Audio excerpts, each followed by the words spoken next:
Friends, today we're going to talk about power supply. Power supply.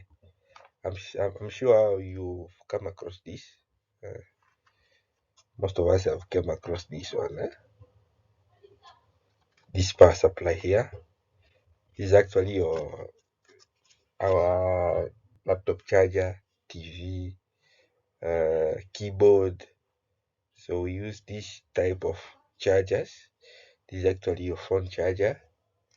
This is actually so these are called power supplies. Okay, there are some few mechanisms inside which make difference between a power supply and a charger. We'll come across that, but basically they are all power supplies. Why do we have to talk about this? Let's study where they came from. In 800s, the direct current was discovered, the DC current. The first chemical cell has been made by Alexander Volta. So uh, this is an improvement. This is a battery. You came across this. So this was able to provide the DC current, direct current. Um, we had challenges with this direct current. Since most of our electronics, your smartphones uses DC current, laptops, TV, almost most of electronics equipment uses direct current. So we had challenges with these batteries that these batteries depleted faster,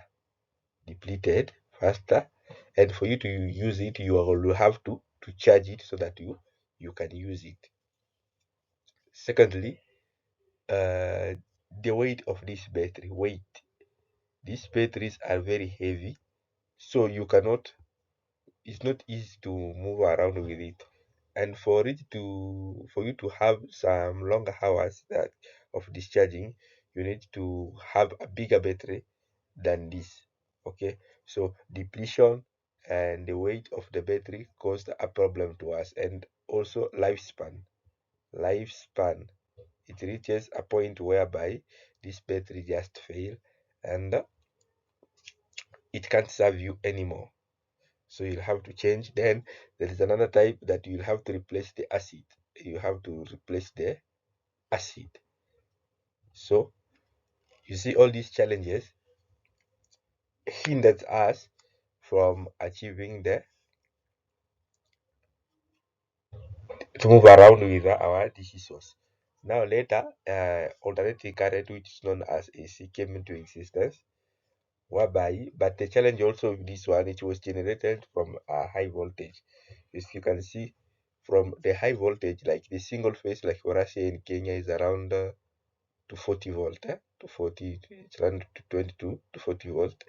So this voltage, whereby these chemical cells and all this battery was able to provide us 12 volt, but from AC we can only get 240 volt.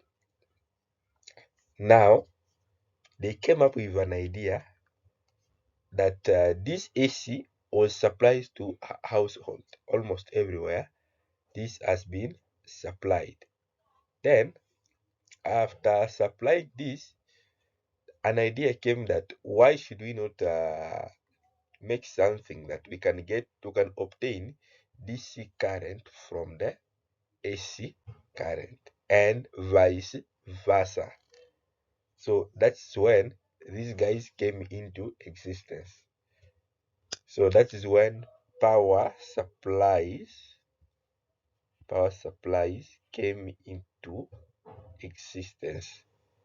So power supply allows us to obtain DC current from an AC source.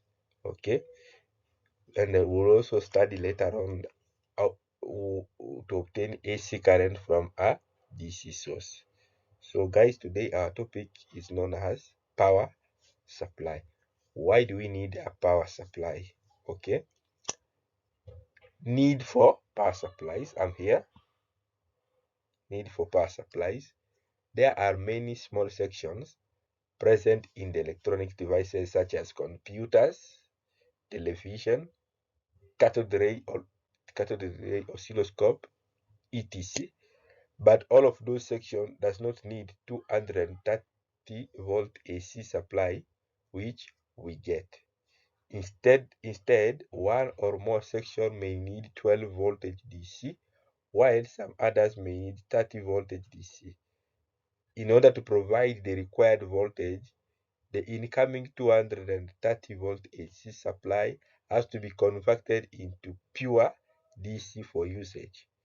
The power unit the power supply unit serves the same purpose.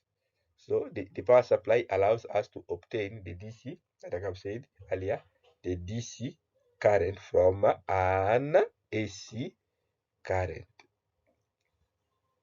So for us to be able to achieve this 12 volt, this you can see this like our smartphone uses 5 some 9, you see 12, okay, 30, let's say 48, let's say 50, okay.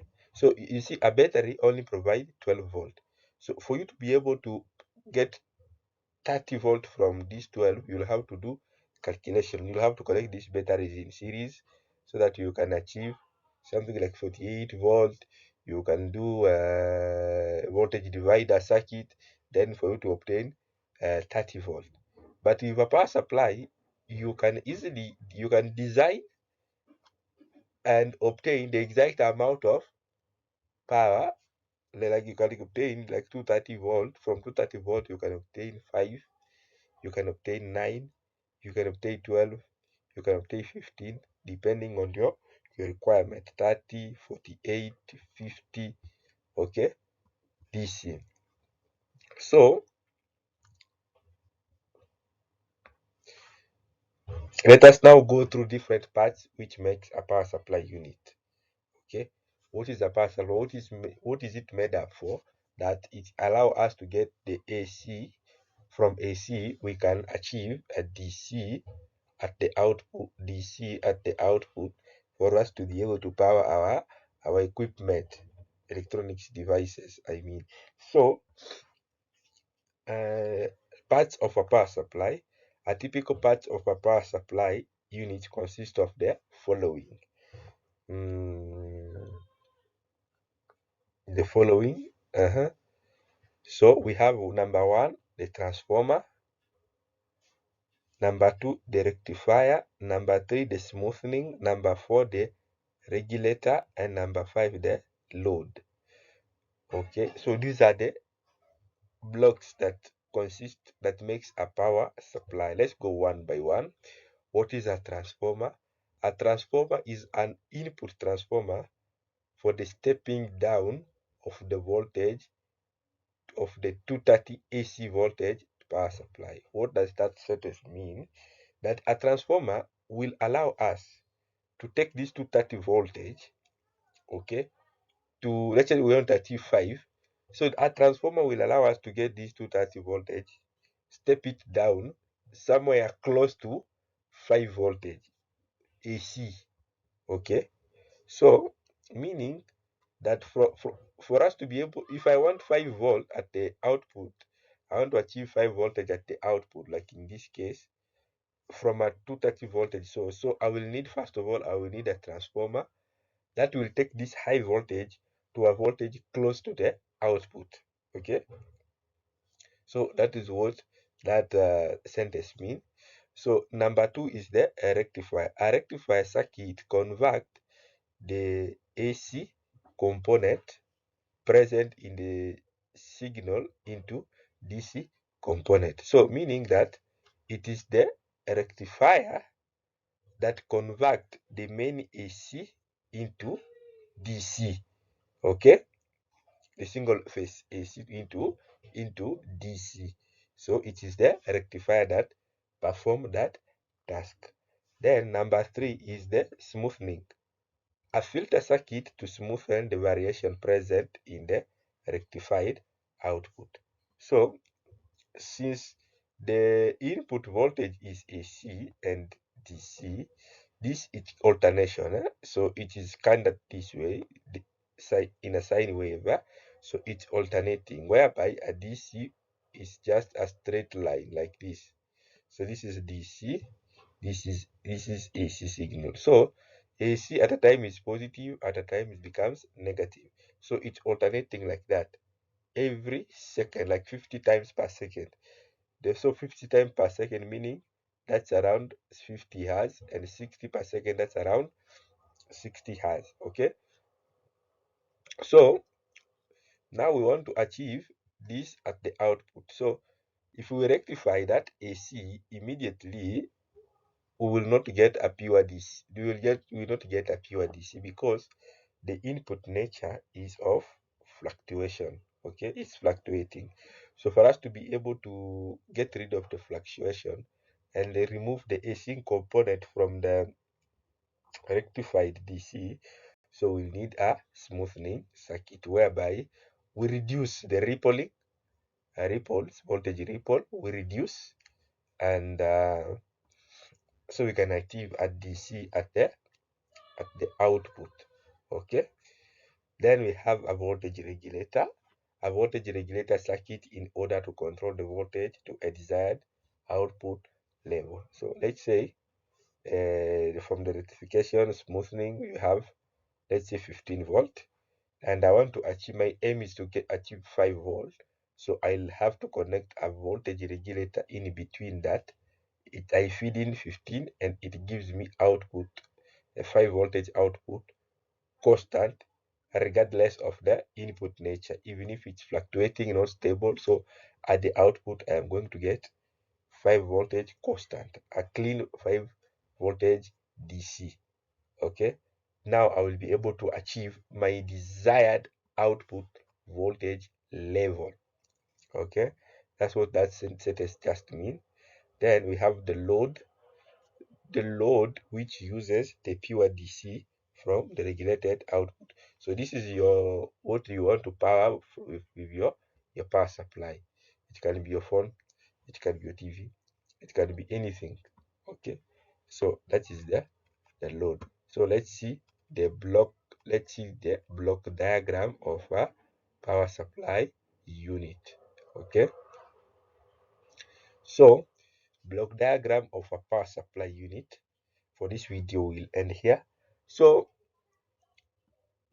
this we have seen up here, uh, up here up here we have seen that we have the transformer. Let me put it here, where we feed in the main AC, so the transformer.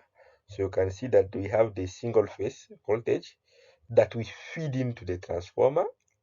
You can see the transformer, the two, it's fed to the transformer. So this is the signal of AC power or AC current. So it's looking at, it's a sinusoidal wave. This is the input. So we feed into a transformer.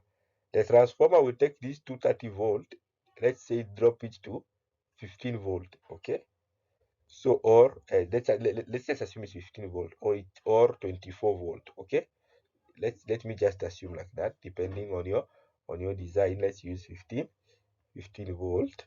Then this voltage at the output here, still AC voltage from the transformer. Okay, it has just changes from one level to another.